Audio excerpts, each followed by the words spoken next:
and Which is stuff. understandable. Yeah. So even if we don't get everything true, I'm happy to talk about the Zindi story arc. Oh yeah. To be I honest, just recently that's enough for me. I just recently rewatched the Zindi War arc. All right. Cool. Yep. We are fine. We are live. Sweet. Hello, everybody. I am Brie, host of Trek Central's live streams, as always, and I am joined this week with GermanTrekkie. Hello. Yeah. So what I'm gonna do is give you like I don't know a few minutes to plug all your content, anything you want to let people know about, anything Twitter, Well, YouTube, stuff like that. my Twitter handle is obviously in the description as well as my link to the YouTube channel. I'm a fairly small German YouTube creator that does videos in English for some reason, just because I find it a little bit easier to talk in English than in German, if that makes sense.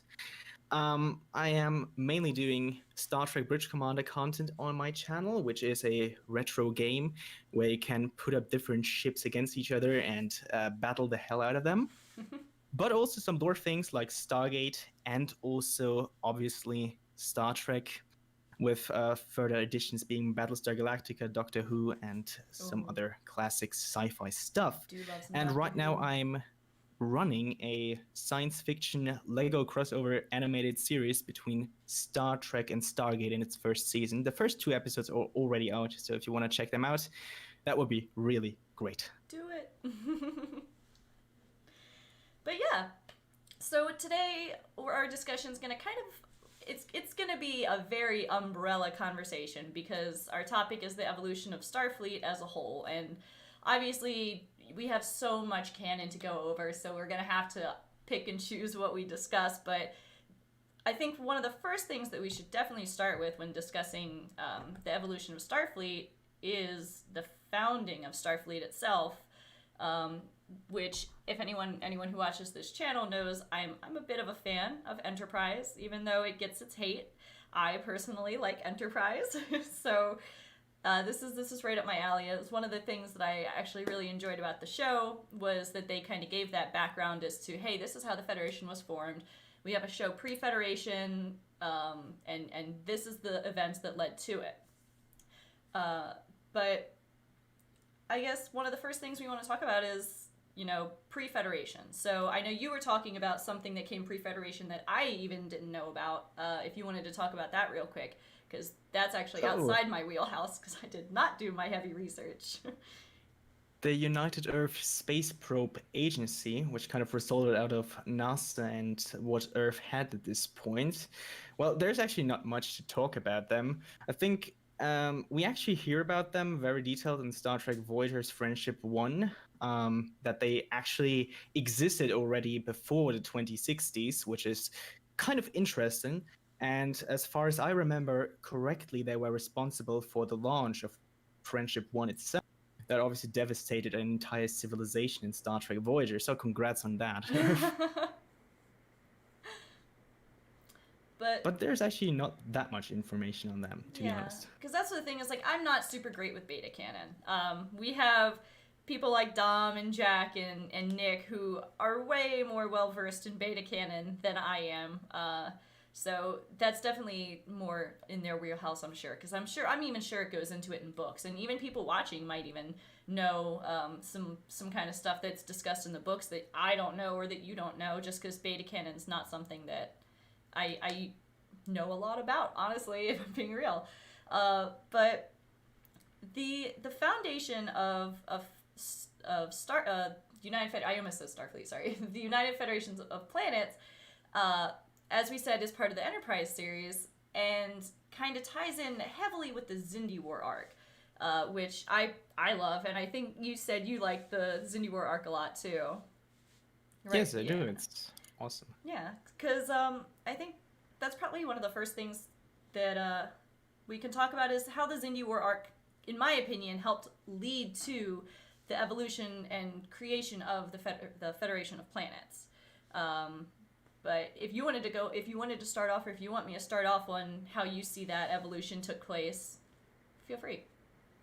No, actually, I do agree that the Zindi story arc definitely took a great part in the foundation of the United Federation of Planets and in what Starfleet became over the centuries, essentially.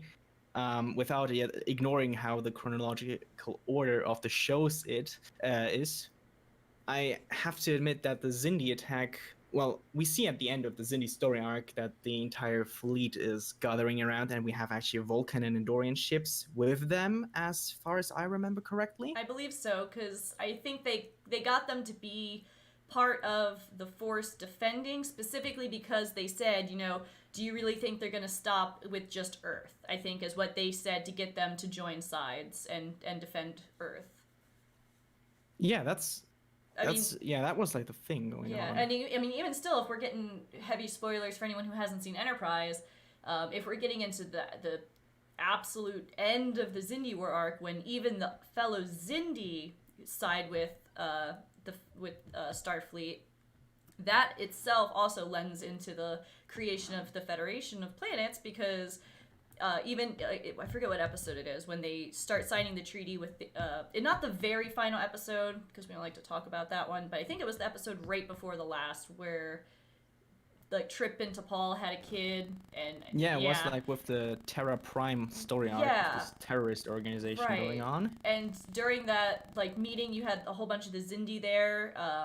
You had the Andorians, the Tellarites, humans, Vulcans, and that was kind of, before the final episode even, kind of the hint that, hey, yeah, we're very close to founding the Federation right now. We're right on the cusp.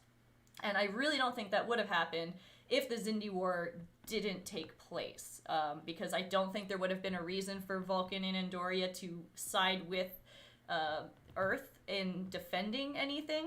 If it did happen, it probably would have pushed it back much further. Very similar to, like you were saying, how Vulcans withheld technology from humans, that might have even put a further strain on whether or not the Federation was founded when it was.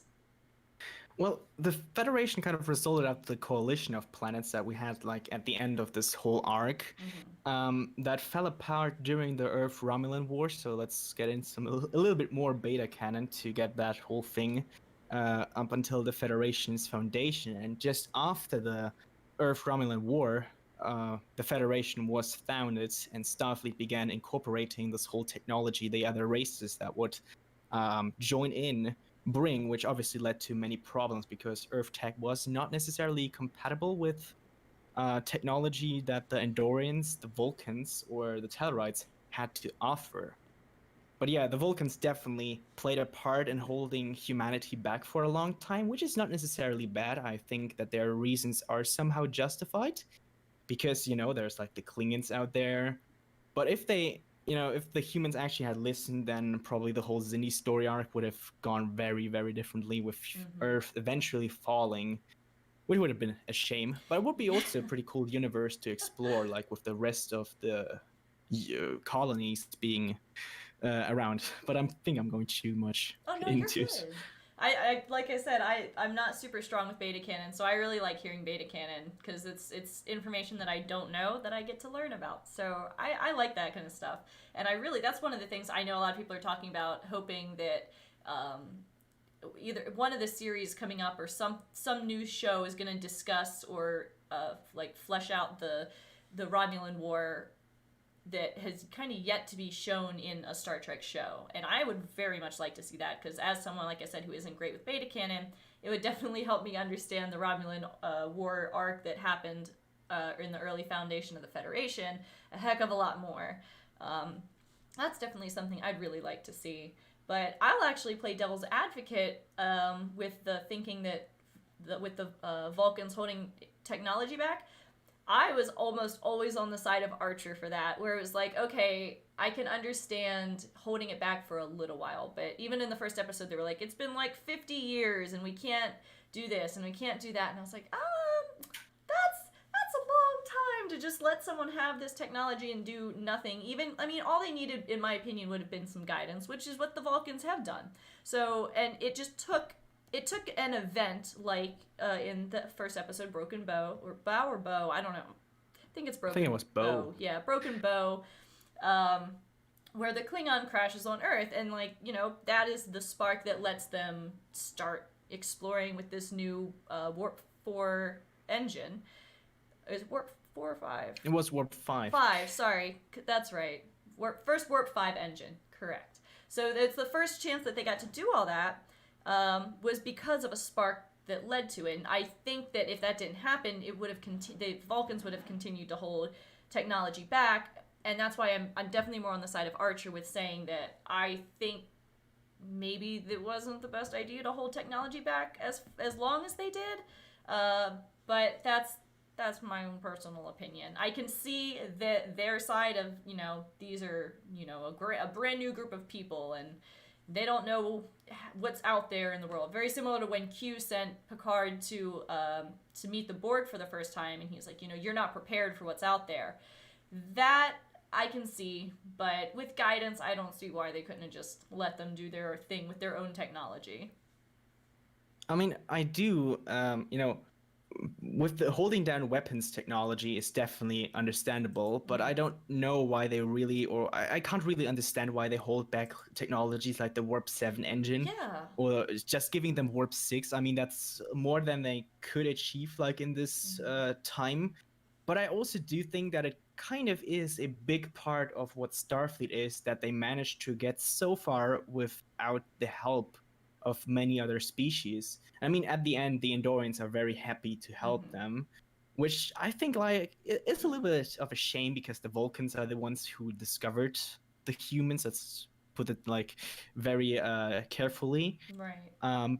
But holding back Warp 7 engines or something like transporters and tractor beams is something that I can't understand. Yeah. I mean, definitely holding back weapons like photon torpedoes, etc. That's cool. But the transportation technology, that I never understood. I definitely agree with the weapons side, but yeah, teleporters. I always draw a blank for this. Yeah. If I can bring an example from another sci-fi universe, which I think did it a little bit better, is where the humans or the Tauri get the Asgard Stargate technology in Stargate SG-1, the Asgard tech. The Asgard didn't give them the whole technology, like weapons. They just gave them these things at the end, but they gave them extremely advanced propulsion systems and shields, which the Vulcans didn't give the humans. Which I can't understand because it's just defense technology. It's nothing that would somehow endanger the Vulcans. Nothing like that. I mean, I would have given that to humanity. Why not? I mean, they've overcome so many things in this past century, like war, poverty, etc., being gone. Then this project of Starfleet being something that is running from every country, which is extremely incredible. So why the hell are you holding back, Vulcans? I know, and I know someone said, and it was something I was going to discuss, but kind of just completely glossed over, but I'm seeing people in comments talk about it, was that, Vulcans do have a much longer lifespan. So to them, 50 years might not seem like that much, but to a human, that's more than half their lifespan versus, a 50-year-old Vulcan is basically still like a teenager, young adult. It's I can definitely see that playing a part, but that's one of those things where, like, if you're so logical, this race, this species or race or whatever of humans does not have the lifespan you do, then you could always account for that. So I think that's, if that would have been their argument, I would have been very disappointed. That would have been like, no, that wouldn't have been good. No. But even though the Vulcans had this extended lifespan, I don't think necessarily that many other species had that. And I think, I don't know if we actually get somewhere a piece of evidence that the Vulcans actually helped other species before humans, but I think they probably did at some point. I'm sure they did. So they probably have some kind of perspective how it is for a species to not be living so long that they would kind of like, I don't know, think about them as being humans and not as being Vulcans, so they wouldn't, hold back for like centuries and say, well, I thought you would be living for 200 years. I mean, that's like the thing they could say. Yeah. But I'm glad they didn't. And that was when you said, it reminded me when you said they I'm sure they did this with other civilizations. I'm pretty sure you're right, mainly because even in Enterprise, I forget what episode, where they just tiptoe over saying the Prime Directive, but yeah, when he's like, there's some where we can create some kind of directive to decide whether we should make contact, and I'm like, okay, this is pre-Prime Directive, but the Vulcans already had something like that set up. Because T'Pol's the one who said, hey, we have a directive that says we can't interfere with, pre-warp civilizations. And so that leads me to think that they, A, had an experience beforehand that made them put that in place, and B, have then used that to, help or aid other... I'm sure someone in chat might even be able to tell me if there's actually lore that the Vulcans help people outside of humanity as, coming down and saying, hey, hello, it's us, the Vulcans. I mean, if they had experience like this and something that led them to putting something like, we need to withhold technology for a while before we can actually trust them. I mean, for the Vulcans and humans, it needed an entire government reformation to actually share technology, which I like the story arc, at least, with the whole Vulcan government collapsing. I loved that arc too. So they must have had an experience that was like really, really terrible when they actually got them some kind of technology, like gave them some weapons or something because they needed it for some reasons, and then they used it against that. And there's actually another example in Stargate where it happened. There was like a very advanced species called the Tolans that gave some other species which was actually located in their system, an energy source, and they actually developed a weapon out of it to attack the Tolans and are responsible for destruction of most of their solar system, so they had to resettle, which if you put it in the contrast with the Vulcans, I do think might have happened, and that's why they have like this Prime Directive. And humans just have Prime Directive because, well, they copied it from the Vulcans, which is not necessarily bad. Right. I mean, if it works for one, works for another usually. So, I mean, if it's something that was proven time and time again to work for the Vulcans to prevent something catastrophic like interfering with a pre-warp civilization, then by all means, it would be smart for Starfleet and the Federation to add that as a Prime Directive and actually utilize it.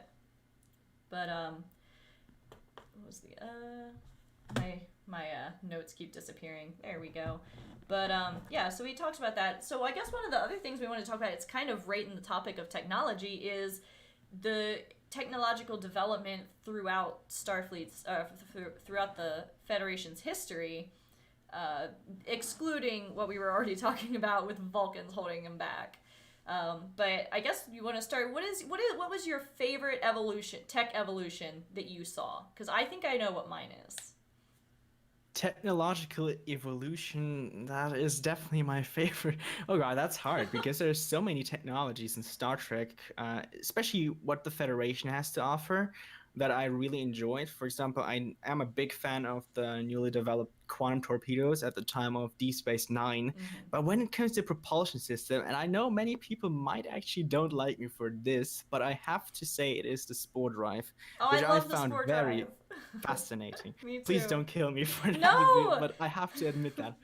It is one of my favorite technological developments that Starfleet has put into service on a ship. I'm excluding the transwarp drive the Excelsior class, the original Excelsior class had, because that didn't work and was a catastrophic failure.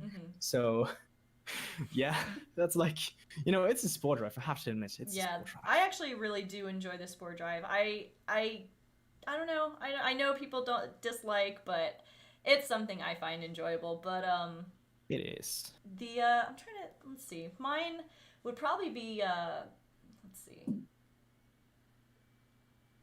Yeah, I'll go with that. I think one of the coolest ones was going from the grappler to the tractor beam, just because I felt like that was an evolution I could see happening IRL.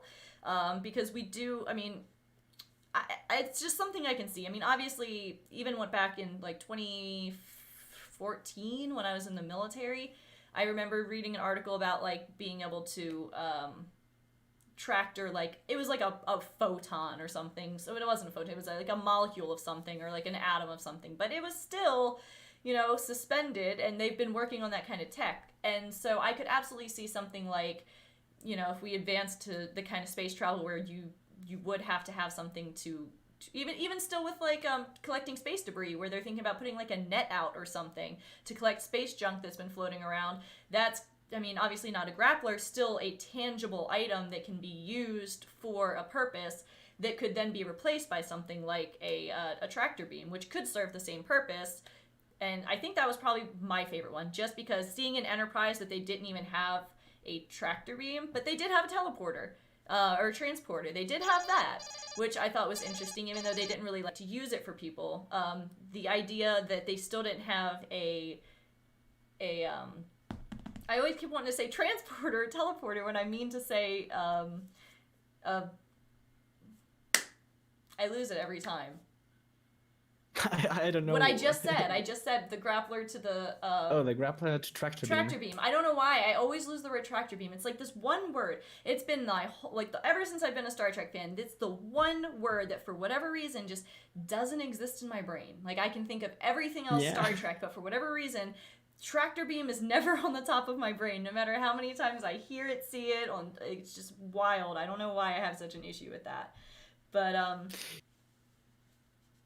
Well, when it comes to transporter technology, there's actually a little bit of beta canon that is brought up in the first book of the Star Trek Rise of the Federation book series, A Choice of Futures. A very good book for everybody to read. I would definitely recommend that one. And they had like this transporter technology, because it seems like only the Vulcans, Klingons, and humans had this tech. I don't remember if the Andorians had that too. But at this point, they used this technology to get other members into the Federation. But then it turned out that it actually turned people sick. So they had to modify it. No, not transporter signals. No? Okay, so I was going to say, they mentioned that in Next Generation. Their transporter psychosis was what it was. That's what it was. that wasn't that thing. Yeah. It was actually something that began slowly degenerating your cells, actually slowly dissolving them, vaporizing them. Yikes. That's like not cool. And I find it kind of funny that we didn't mention replicators or coding sequencers. I saw that in chat. I was like, wow, we still haven't even talked about replicators. Thought about that. Protein It might be because I have a natural resentment against replicators, at least against the Stargate replicators, which really bug me. I hope there's some Stargate fans who get that. Hopefully. If not, I'm sorry for the bad joke. But yeah, replicators are a great invention, and I would like to see a development like this happening in our world, which I do think is possible, as I think that warp drive, etc., is possible. But that would be really cool, a replicator. And we forgot to mention holodecks, which I think is the more controversial technology, because you can use it for certain things you should probably not use it for. I mean, we have VR. It's kind of the same thing at this point. Like, yeah, it is, but you can't really you can't really like play, for example, the Lord of the Rings movies in real life, or real life, not really real life, but that, you know what I mean. Yeah. You can't like live in. Yeah, that would be cool. You can't just like pop yourself into a Lord of the Rings story in VR. Like it's not that simple yet. But real quick, Amir said Voyagers. I can't read. I don't have my glasses on. Ablative or ablative. I can't. Oh, read. The ablative armor. Yeah, the ablative shield generator. Why didn't they use it anymore? I honestly didn't even know that they had a unique shield generator. While I enjoy Voyager, it's not my favorite.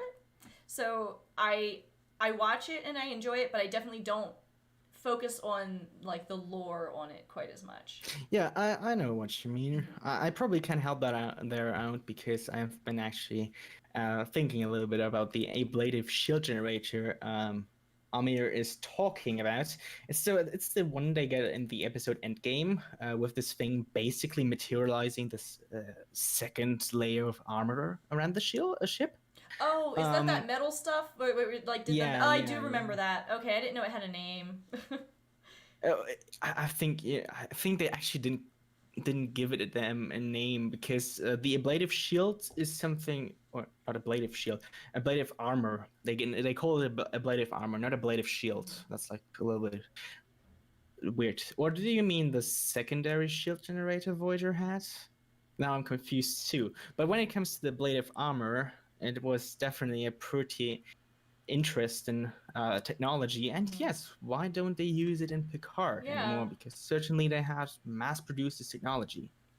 So I don't know There's a why they shouldn't have used that. there's quite a few things that I'd love to see called back to in Picard technology wise.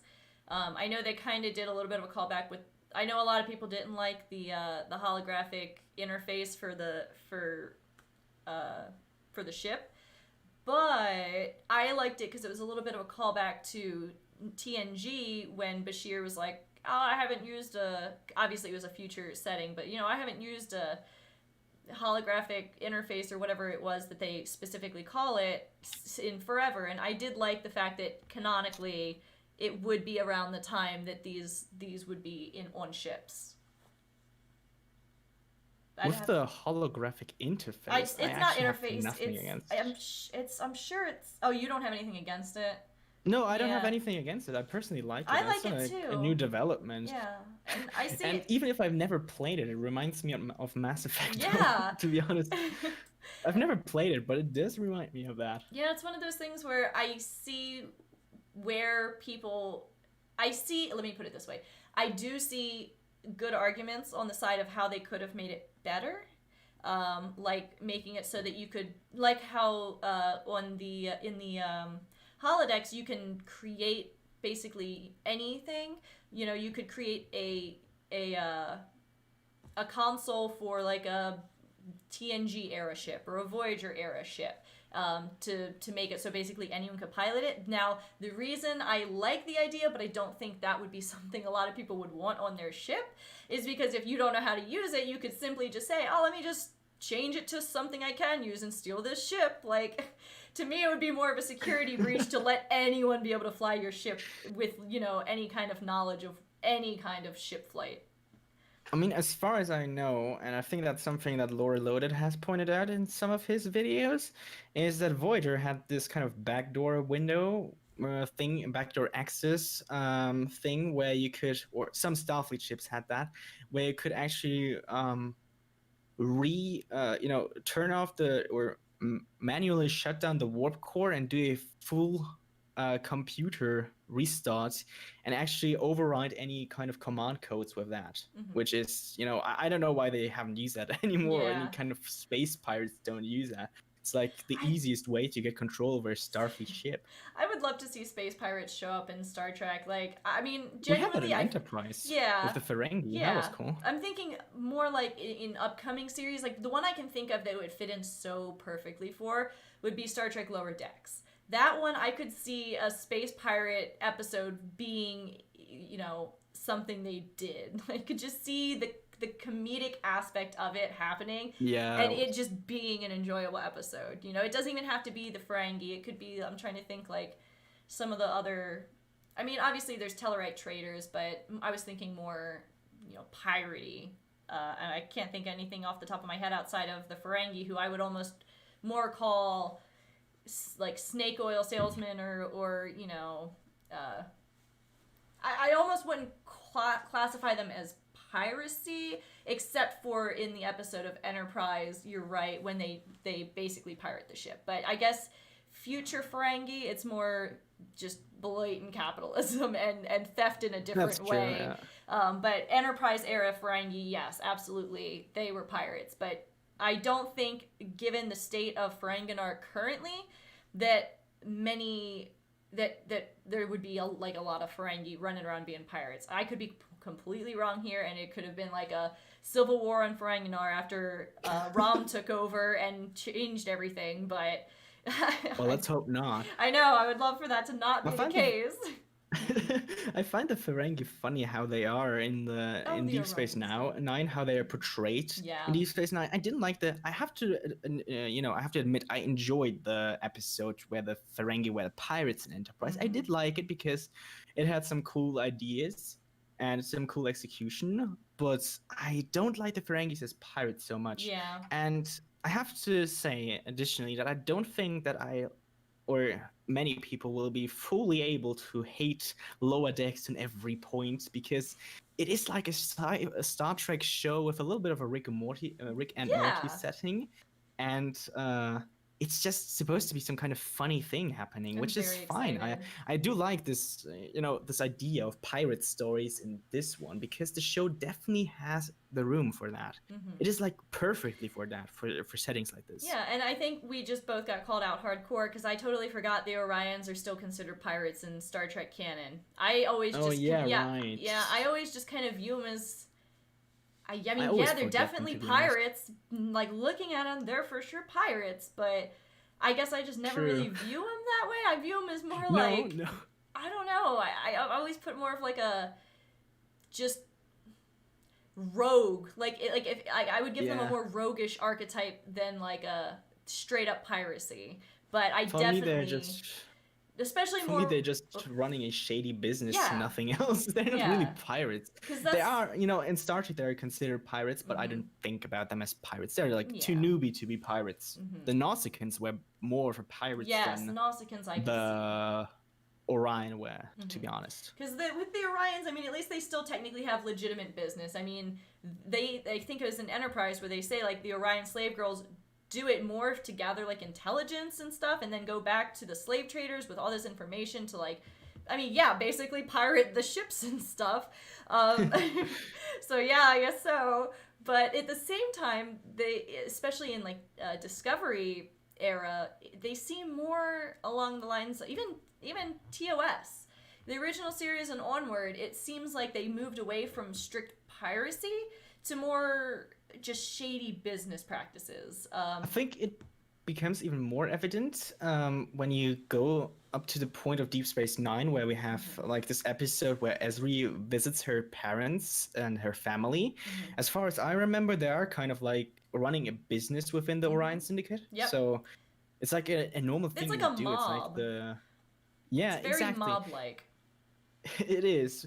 But they're like pirates in a conventional sense of flying around in their ships and catching other people off guard, robbing their entire things, and get their entire ship. I almost said Harry Mudd because I see someone said that, and I almost said that.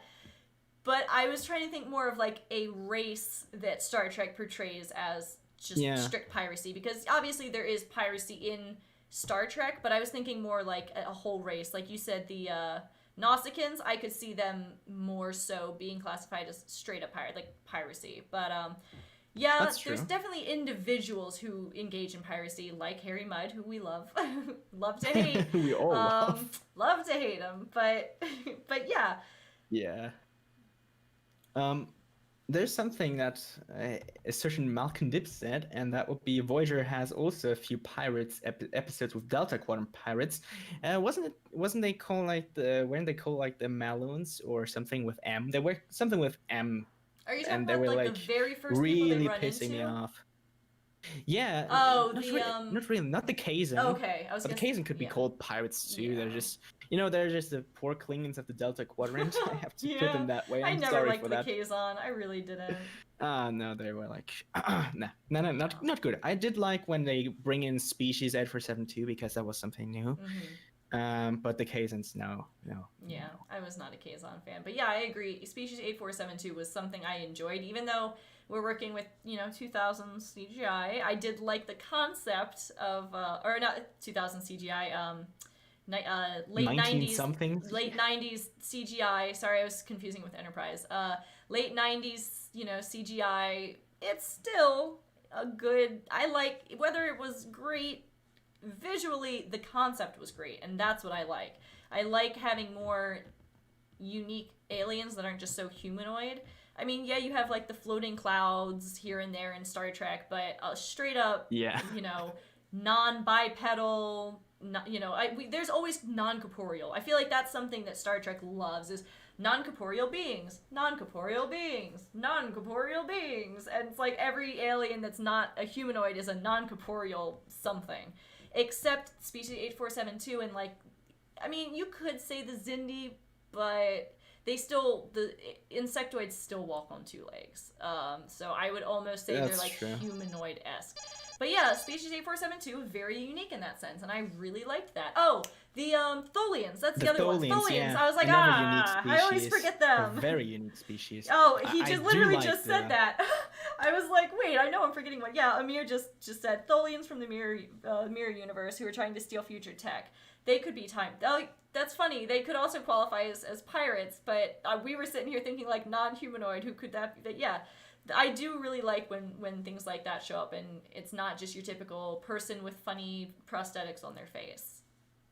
I mean, not only in the mirror universe, to be honest. I mean, Tholian they web. try to steal the future technology in the one Star Trek Enterprise episode where they had this like time pot, this little Doctor Who ripoff thing they had. Um, there they try to do the very same thing, but I do hope that we see more of Tholians in Star Trek Strange New Worlds. I think that might be like a show that has potential of showing more of them, because I think they're a very interesting species. Oh yeah. And definitely one of the more diverse species, because when I was looking up some stuff on Starfleet, I found this very interesting picture from the motion picture. Oh boy.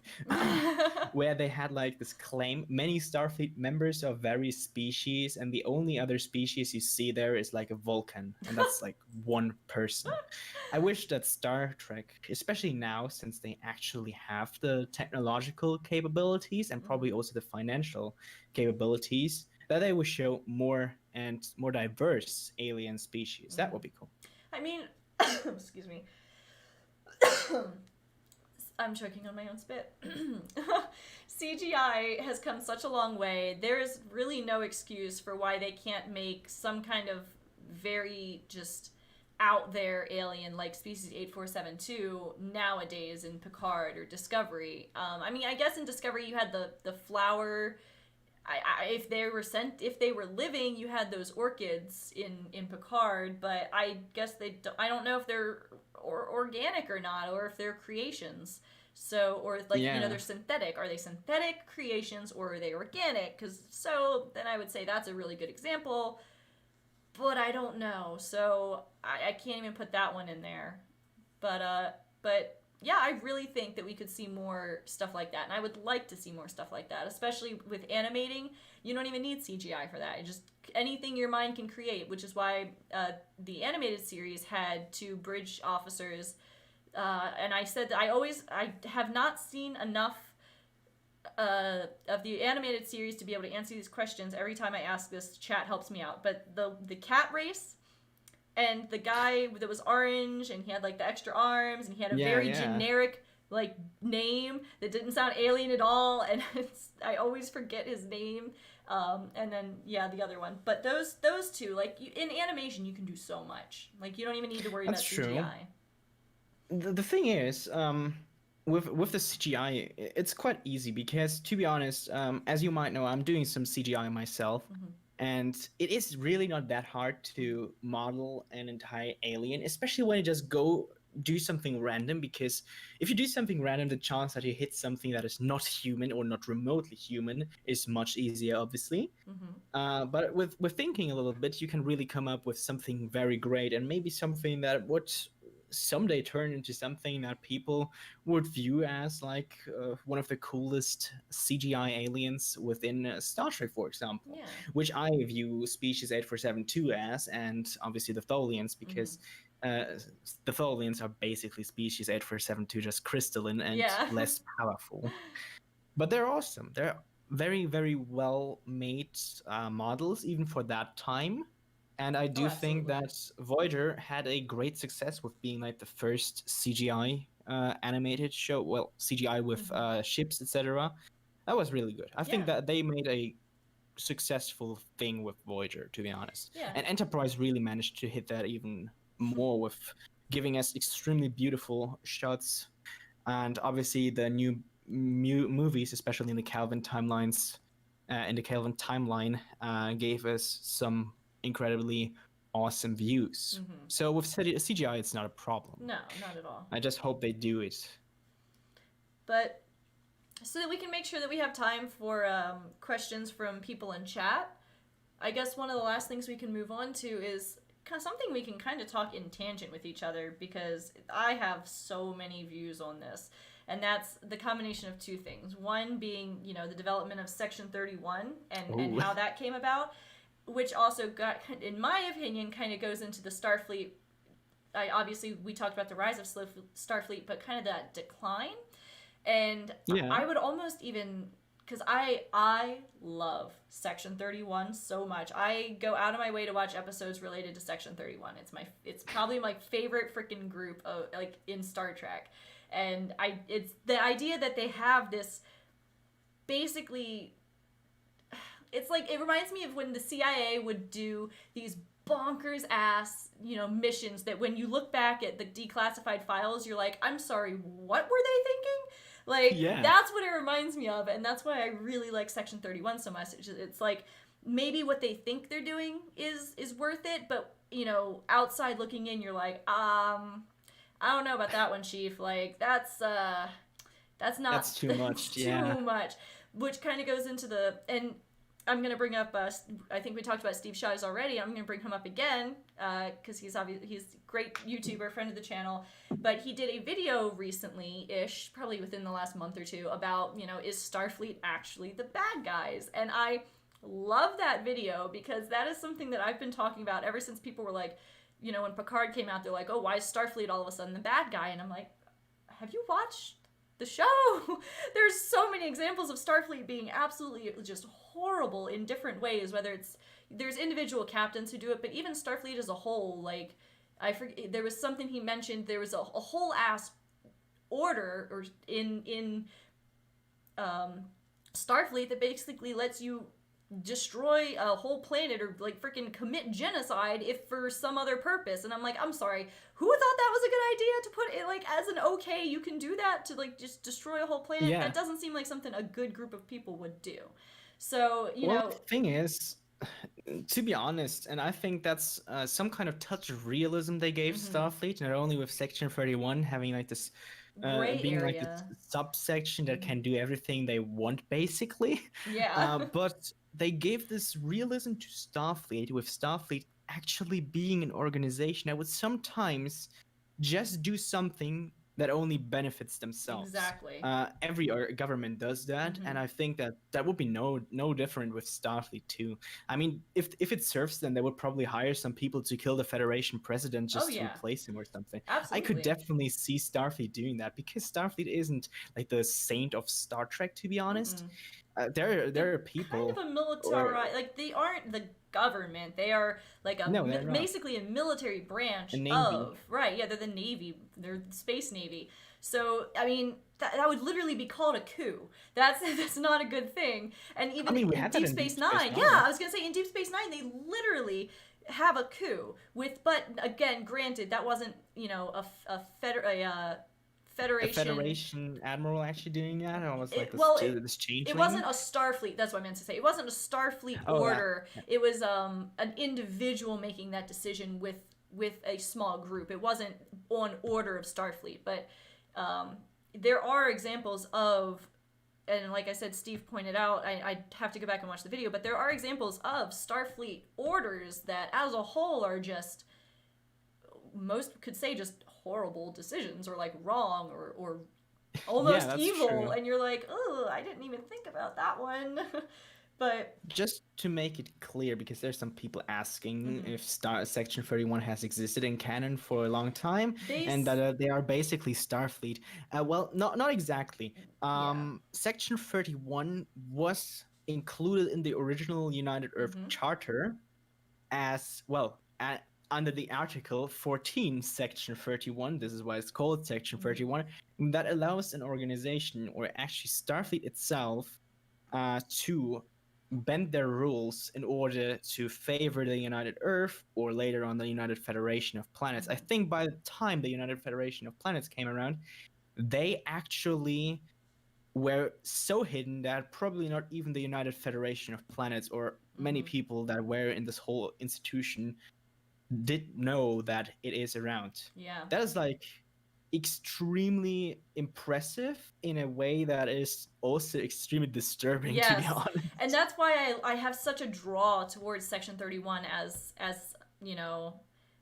this concept in Star Trek is, it's been around for so long that by Deep Space Nine, they even say, knows. Starfleet it will look into the matter, but off the record, they kind of know it exists and they're not going to do anything about it. And it's existed for a long time. And that I just really enjoy. And then on top of that, like, here we go. Section 31, which is basically a subset of Starfleet in Deep Space Nine, tries to frame someone in I think it was the one Romulan, the guy, to set him up to be taken out of the council because of a disease, which turned out he had already told them about, to put someone else in charge who was actually, even though she looked like she was going to benefit, would have actually done more harm than good. And that's the kind of stuff that I like that dichotomy of, yeah, Starfleet's a good group of people, but they don't always do the best things. Which, at some point, you have to admit is understandable, because I do think I am one of the people who really thinks that if Gene's vision for Starfleet would have never worked out the way he thinks it might work, or he thought it might work, and I do feel like Starfleet, even an institution that is officially a research organization with some kind of militaristic aspect. And at this point, I want to address that I do think that Starfleet is a military, because it does have all the requirements for being a military, even if it is clearly showing that it is a research organization. But Starfleet, like Gene had envisioned it, would have probably existed for like a decade before somebody had destroyed it. So Section 31 at the beginning probably was an organization that would really do something to really help. But by the time it arrives at Deep Space Nine, this thing really is nothing good. Yeah. It's like just an organization waiting to overthrow Starfleet and do something on their own. And that's kind of what I think that it's. I mean, obviously we have the Section 31 series hopefully still in the mix. I know it's kind of been put to the side with a lot of other stuff, but I think that's kind of the stuff that they could explore within that show would be, you know, just how bad it could get by letting this group exist, you know, going unchecked for so long. Like, knowing they exist but giving them that much leeway could really lead to some interesting story plots. And that's where I think the show, if it gets made, hopefully it does, because like I said, I love Section 31 content. I think that's the kind of stuff that they could really explore and do a great job doing it. That could be definitely it, and I think that maybe actually Section 31 at the end contributes to what we see in Discovery with the Federation. What we can interpret out of the trailers, that the Federation is not longer around, or something else has taken its place, and Starfleet is also a shadow of itself. That it might actually be something because of Section 31. That would be cool. That would be really cool. But to make like one big statement, I do think that Section 31 is probably even shadier than the Tal Shiar itself, and probably even than the entirety of the Zhat Vash, because what they did is basically hate just androids. And Section 31, I mean, they would probably dissolve the entire Romulan government without having any big issues if it really serves Earth for their use. Yeah, and, I mean, or the Federation now, but even still, yeah, that kind of power can be dangerous. Oh yes. Yeah. Especially when it's handled by people like Leland in Discovery, who, in my opinion, like really had this. There was this brink that was needed to get him to a point he would just use his entire army or fleet that he had to attack Earth and get over it, with Starfleet. To be honest, with Control obviously Borgifying him. Just gonna put it that way. I know there's always people that are like, Control is the Borg, but I'm not on which it's not. Yeah, I was like, I'm not in that camp, but I do see how people could think that's the case, and it would be interesting. I do too. I've actually made a video on that. It's like when Discovery Season 2 ended, and why I think that Control was so Borgy is basically the fact that they probably knew, or actually Control gained the knowledge about the Borg nanites that they found in the Arctic 1 thing. You know, when the sphere crashed on Earth, and Enterprise, they had like this archaeology mission going on, digging up the remains of the sphere. So it might be like where Control got its inspiration because Starfleet wasn't that advanced to Yeah. actually get nanites in this form, like the Borg had. Yeah, for sure. And that's kind of like I saw something in here. Yeah, a lot of people are talking about like Leland and it's kind of getting to Discovery. So one thing I guess we can do right before, because we're coming up on an hour ish, and I do have someone that's just literally I heard the door open. But before we go, I want to open up the chat for like 10 minutes or so for you guys, just like I normally do, for discussion about kind of the topics we've talked about, and I'm already seeing a lot of discussion about the future guy, which I have talked about so much. The future guy and Daniels are two things that have been showing up in chat so much, and I have such a strong opinion on it because I've seen it. Yeah, I was like, if you've watched these live streams, you know where I stand on this. I will bet money right now. Like I will put my Venmo one day if I win this bet. Like I will either give $5 or receive it. But either Daniels, I think I will bet $5 right now on camera. Daniels shows up in Star Trek Discovery season 3, because the way I see it going is they're in the future, almost exactly in the same part of the future that Enterprise shows that Daniels is in. We know that Georgiou comes back to the main timeline because of the whole Section 31 show. That being said, how can she, like, I mean, obviously the Red Angel's a thing, but the timeline just fits so perfectly with Daniel's timeline and the temporal Cold War that I think, and I would love to see this, some kind of reference to the temporal Cold War or Daniels or something like that, whether he's mentioned, shows up, or the temporal Cold War is talked about. Those are things that I think are going to happen and I would love to see happen. And like I said, $5 right now says that something like that happens in season 3. With all honesty, I do think it will happen because Daniels is like, the time traveling guy that we most prominently know for time travel. And I'm not going to talk about Captain Braxton because that guy is just ridiculous and his motivations are bad. But Daniels is like one of the few time travelers, even though as some people have tried to put him as the actual bad guy or something. The only person that time travels with good intentions. So I think he might be sticking around in Discovery and may even help at some point, which, if they don't do, is a missed opportunity. If they don't do that, that would be very, very sad. But Future Guy, where were you heading with Future Guy? Well, yeah, someone said they wanted to see Future Guy in season 3, and I obviously, like I was talking about, the temporal Cold War would be interesting. I personally don't think they're gonna do that. Like I said, I'm on the camp that Daniels is showing up, not the Future Guy. I can see why people would see that and want that, but I think the reason I don't think they're gonna do that is because there's so many different possibilities of who he was gonna be, but they all kind of fit in with what Enterprise was talking about. And like I know the last thing I heard was via a tweet from the creators saying they were trying to set it up so that Daniels was actually Captain Archer. If that's the case, I could maybe see a future Archer showing up via being taken there by the temporal Cold War. But I don't think they're going to, because I think that's almost too convoluted that anyone who isn't deep into Enterprise wouldn't necessarily understand what's happening. At least with the temporal Cold War, you don't have to have watched Enterprise that much to understand that, like, there could be a temporal war. Like, we've traveled in Discovery, we know temporal, like, time travel's a thing. We know wars are a thing. They just freaking fought the Klingons. It wouldn't be a stretch for them to just toss a temporal Cold War into the storyline, and I think that would be really cool to see.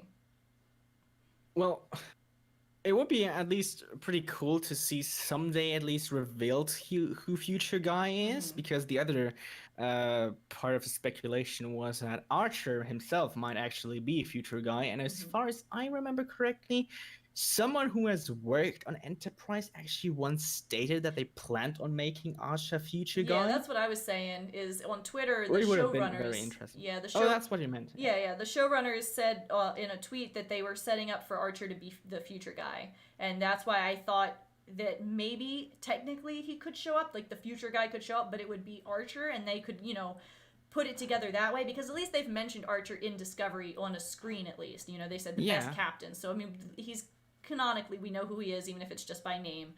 And we've seen Captain Pike, so we know they bring people back. I could see it happening. Doesn't necessarily mean that it's going to. I really think Daniels will show up before Archer shows up. Even if Archer ends up being the future guy and they come out with all that, I don't think they're gonna do it. I mean, to be honest, I kind of don't want to see the future guy as a huge villain, because everything he did was kind of rewritten again, and mostly he did like minor things, to be honest, with the only big thing being blowing up the colony that was already that was like deleted as far as I remember. And the other thing is trying to set up a war within the Klingon Empire, which Section 31, I'm sure, probably tried at some point too. So it's like nothing new that he would do. But yeah, Future Guy was a pretty interesting thing. I like that. It would be cool at some point to at least get something more. I don't know. It doesn't have to be serious or something. It just has to be novel somehow. Yeah. Letting us know who Future Guy is. I know it's a mystery that people like about Enterprise, but still, it would be so great to see it. Just give I me would the like answer. to know that. Give me the answer now. Okay. We have one more donation, and then we'll start wrapping things up. But Amir said, always wondered, did Data actually attempt to kill the traitor who kidnapped him during the transport and lied about it in episode Most Toys? That, I don't think so. It's an episode that I watch, but it kind of goes in one ear and out the other. It's not one of my favorite episodes. I don't remember. I don't think so, though. I have to admit, I don't remember the episode at all. It's a TNG episode. It's like one of those filler episodes you probably ignored. Yeah, exactly. And he like has to sit in a chair for like a really long time, and he's got surrounded by all these different like artifacts and things that this guy's taken. But it's one of those episodes where I'm just like, I can skip it kind of thing. It wasn't one that I necessarily enjoyed watching. It was absolutely like hard filler, even in TNG. Yeah, that's a big problem. They they still do that. I mean, fillers are okay. Obviously, if you want to have something, if you don't want to have like an episode with like a season with 4 episodes. Yeah, you need it. You need them, but there were some fillers that are just not great. Terrible. Yeah. you could just let them out. Don't make them happen at all. Yeah, please. I think they're a little bit more careful with fillers like these. Right in Picard or in Discovery. Yeah, I know a lot. Because for me, it like started with the second episode of TNG. I think the second was the Naked Now, right? That was like the episode I least enjoyed when it comes to Star Trek: The Next Generation. Yeah, that was just oh boy. Yeah, I was gonna say I know a lot of people are saying they want T'Pol to show up in Discovery. I think it would be cool. However, with as far in the future as they are, I don't see that happening. If they end up back in the main timeline, yeah, sure, she'd be older, but I don't know. Yeah, I don't see her showing up in season 3 at all, given the time that we're in. Indeed. Yeah. She might rather show up in Strange New Worlds at some point, which is like makes more sense because she's a Vulcan, so she can live for that long amount of time. But in Discovery, nah, definitely not. Yeah, I don't think so. Just the timeline that we're in. But... And I hope they're not taking the Discovery back to the past, because it's like the one and only Star Trek show that will show us the future in this kind of hardcore way, We've only heard about the future so far, but we haven't seen it yet. Right. Which they should be more careful when it comes to prequels, because those tend to break too much of canon information that is lying around, or just simply rewriting canon. Right. Which, to some degree, I'm fine with, but not to the degree that I call J.K. Rowling degree. Oh, yeah. Ugh. I'm sorry. On that note... No. No, I was going to say, on that note, we are running on to the hour, because there's no way I'm going to start getting into that argument right now, but... No, I don't want to. I know. I was just teasing. But we are running up... I just had it today already. Yeah. Like 3 times. Oh, man. Yeah, she's a talking point today. But yeah, we're right on an hour, and like I said, I do have someone that just opened the door like 10 minutes ago, and I just know is sitting right out there. But I'm gonna give you another minute if you want to plug anything, all the stuff that you plugged in the beginning. For anyone who wasn't here in the beginning, they can find you all and get all your information and stuff like that. Well, as far as I've seen, the my Twitter handle and my YouTube link are in the description below, and I just want to say thank you for having me on this. I had a lot of Course. fun, and I really enjoyed that. Hopefully, it can happen sometime again. I'm Yeah. always up for that. If you don't know my channel, I would highly recommend to check it out. But everybody says so about themselves. The first thing you'll see is the second episode of this show, Sci-Fi. I know, very creative name, but it's going to be a Star Trek Stargate crossover show in the first season with many other things happening in future seasons. Also, I often play the retro game Star Trek Bridge Commander. Some people might know it. It's like a game where you can put ships against each other and let them fight. Um, and obviously, there's a lot of Stargate lore and some Star Trek lore happening there too. Yeah, you guys should definitely check it out for sure. But I also want to thank everyone who came out to the stream in chat. You guys are awesome. You guys always make chats a lot of streams and chats a lot of fun. But I am going to end it here, and we will be back next week. It might be me, it might not. It's actually still up in the air, but there will be one next week. Whether it's me as the host or someone else, we'll be back. But thank you guys for stopping by, and live long and prosper. Yeah, live long and prosper, and stay healthy and safe, Stay most importantly. healthy.